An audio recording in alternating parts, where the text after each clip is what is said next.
Vladimir Putin ने Zelensky से चौथा बदला लिया है। पहले ज़ेलेंस्की ने रूस के तेल डिपो पर हमला किया, पुतिन का 40,000 टन तेल जलाकर धुआं कर दिया। लेकिन पुतिन ने इसके जवाब में अब तक का सबसे बड़ा हमला किया। रूस के इस पलटवार में यूक्रेन के इतने सैनिक मारे गए कि ज़ेलेंस्की के बंकर में मातम पसरा है।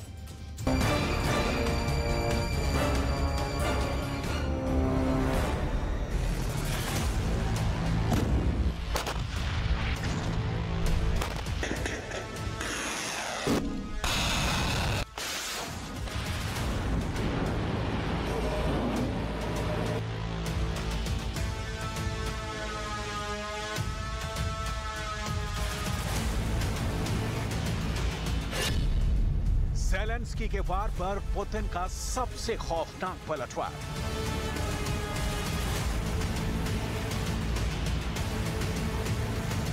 आशंका बिल्कुल सच साबित हुई। जिस बात का डर था वही हुआ। पुतिन ने ऐसा बदला लिया जो ज़ेलेंस्की को ताउम्र याद रहेगा।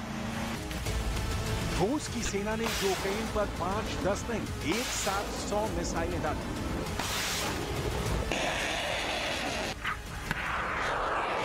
हमला भीषण था तो अंजाम भी भयानक सामने आया।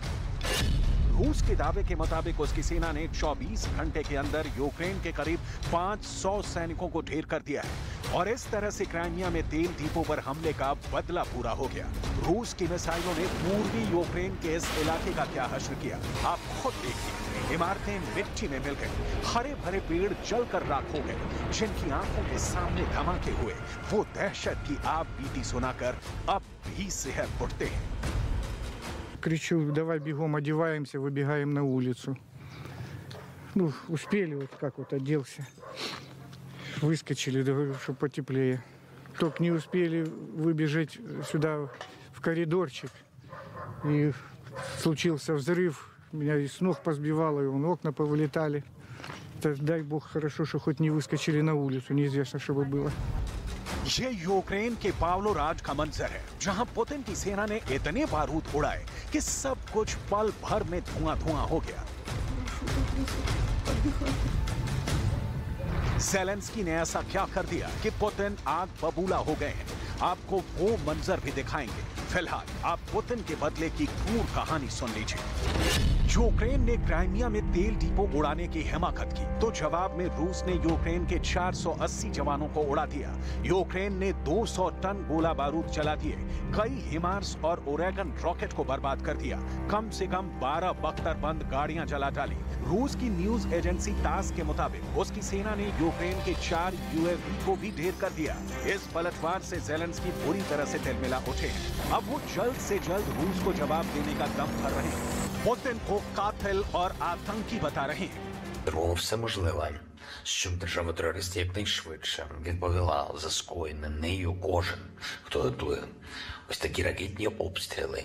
Не можна знати, що стане співучасником вбивства. Кожен, хто налетить ракети, запускає, хто обслуговує літаки, кораблі для терору. Не лише ті, хто віддають накази, а усі. Ви всі терористи і вбивці, і ви всі маєте бути покарані. І обов'язково ті, хто скоїв первісний злочин, з якого почались всі інші злочин агресії проти наших людей, проти нашої держави. पुतिन गुस्से में है। क्राइमिया में तेल डिपो की बर्बादी से उनका खून खौल उठा है। ऐसे में उनके ऑर्डर पर रूस की सेना यूक्रेन पर जरा सी भी रहम दिखाने के मूड में नहीं।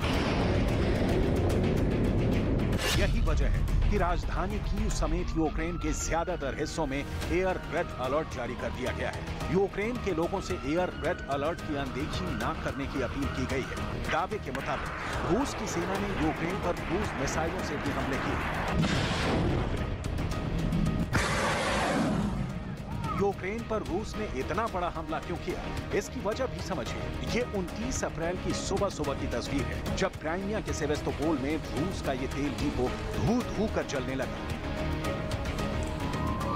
सुबह के 4:20 और फिर 4:21 पर सेवेस्तोपोल में लगातार 2 धमाके हुए और फिर पूरा तेल डिपो आग के शोलों से धधक उठा। चंद सेकंड में 1, 2, 3, 4, 5, 6, 7, 8, 9 और 10 तेल के टैंक आग की चपेट में आ गए। दावे के मुताबिक इन टैंकों में 40,000 टन तेल भरे थे, जो पल भर में खाक हो गए। इस हमले के पीछे यूक्रेन का हाथ माना जा रहा है, क्योंकि ज़ेलेंस्की लंबे समय से क्राइमिया को पुतिन से छीन लेने के दावे करते आ रहे हैं। बीते कुछ दिनों से क्राइमिया यूक्रेन के टारगेट पर है। आए दिन यहां यूक्रेन की तरफ से ड्रोन हमले हो रहे हैं। 29 अप्रैल को भी क्राइमिया के सेवेस्तोपोल में बड़ा ड्रोन हमला हुआ। निशाने पर रूस और बेहद अहम तेल डिपो था। यहां ड्रोन के टकराते ही भयंकर धमाका हुआ। धमाके की आवाज इतनी खौफजदा करने वाली थी कि लोगों का कलेजा कांप गया। आग के इन लपटों को जिसने भी देखा वो सन्न रह गया, दहशत से भर गया। आसमान में काले धुएं का ऐसा गुबार उठा कि पूरे क्राइमिया में कोहराम मच गया। ड्रोन हमले के बाद तेल डिपो में आग इतनी भयंकर लगी थी कि करीब 11,000 स्क्वायर फीट का इलाका धू-धू कर जल उठा। धमाके की खबर व्लादिमीर पुतिन तक पहुंची तो तेल डिपो में आग का वीडियो उन्होंने खुद देखा। ये तभी तय हो गया कि अब पुतिन यूक्रेन को छोड़ेंगे नहीं, वो तेल का जवाब खून से लेकर ही मानेंगे। क्राइमिया का बदला कीव से लेने की बात सच के करीब दिख रही है। करीब 2 महीने बाद 28 अप्रैल को भी रूस ने पूरे यूक्रेन पर मिसाइल दागी थी। फिर इसके 48 घंटे बाद ही पुतिन की सेना ने दोबारा समूचे यूक्रेन में मिसाइल और रॉकेट दागकर कोहराम मचा दिया है।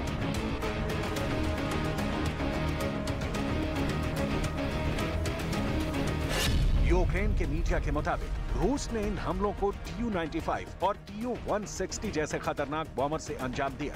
वहीं यूक्रेन की सरकार के मुताबिक रूस ने कीव पर करीब 18 मिसाइलें दागी, लेकिन उसके एयर डिफेंस सिस्टम ने सारी मिसाइलों को नाकाम कर दिया। रूस और यूक्रेन में 14 महीने से युद्ध जारी है। इस बीच ज़ेलेंस्की कई बार रूस पर अब तक के सबसे बड़े पलटवार की चेतावनी जारी कर चुके हैं। वो यहाँ तक कह चुके हैं कि असली लड़ाई तो अब शुरू होने वाली है। Шановні воїни, вже скоро головні битви. Ми маємо звільнити нашу землю і наших людей з російської неволі. Ми маємо відновити повну лінію нашого державного кордону, як на суші, так і на морі. Я впевнений, що героїзм, надійність, стійкість наших прикордонних військ потужно допоможуть Україні на цьому важливому історичному шляху. Я бажаю штурмовій бригаді «Сталевий кордон» та усім нашим прикордонним підрозділам незмінної сили та ज़ेलेंस्की के मुताबिक असली युद्ध का मतलब यूक्रेन की सेना के पलटवार से है। यूक्रेन के राष्ट्रपति ने इसका औपचारिक ऐलान अब तक भले ही ना किया हो, लेकिन जमीन पर यह लड़ाई शुरू भी हो चुकी है। ये तस्वीर डोनेट्स्क इलाके की है, जहां रूस के दावे के मुताबिक यूक्रेन की सेना ने एक मिनी बस को रॉकेट से निशाना बनाया। रॉकेट अटैक के बाद इस बस का क्या हश्र हुआ, रूह कपा देने वाला ये मंजर पूरी कहानी खुद बयां कर रहा है। Массированный обстрел жилых улиц города Донецка с применением, как было обнаружено на месте, РСЗО «Град».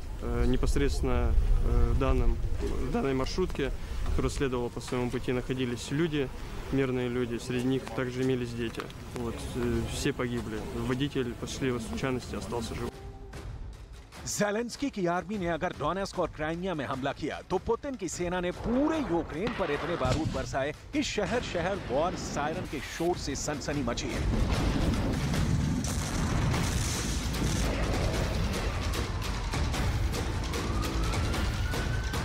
राजधानी कीव, मिकोलाइव, पोल्टावा, क्रेमांचर, निप्रो और ओमन पर सबसे ज्यादा मिसाइलें गिरी। मिसाइल और रॉकेट के धमाकों से इन शहरों में ऐसा खौफ पसरा कि यूक्रेन के लोगों में खलबली मच गई। ये यूक्रेन के मध्य में बसे शहर ओमन की तस्वीर है, जहां 29 अप्रैल की सुबह के करीब 4:30 बजे रूस की एयरफोर्स ने आसमान से ऐसा बारूदी हमला बोला कि हड़कंप मच गया। धमाके के बाद बहुमंजिली इमारतों में भीषण आग लग गई। यूक्रेन एक हमला करता है तो पुतिन कई हमले एक साथ करते हैं। ज़ेलेंस्की भले ही यूक्रेन से रूस को खदेड़ने और क्राइमिया समेत तमाम इलाकों को पुतिन से छीन लेने के दावे करते हैं, लेकिन सच यह है कि ताकतवर रूस से कमजोर यूक्रेन का मुकाबला नामुमकिन है।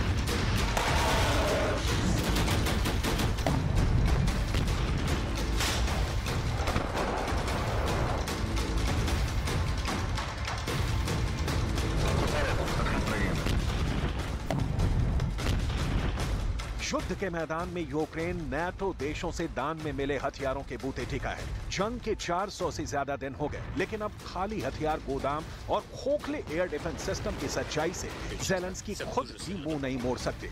ऐसे में अगर अमेरिका के लीक सीक्रेट दस्तावेजों की बात सच्ची साबित हुई तो 3 से 23 मई का वक्त ही तय करेगा कि यूक्रेन का वजूद बचेगा या फिर इसका अस्तित्व मिट जाएगा।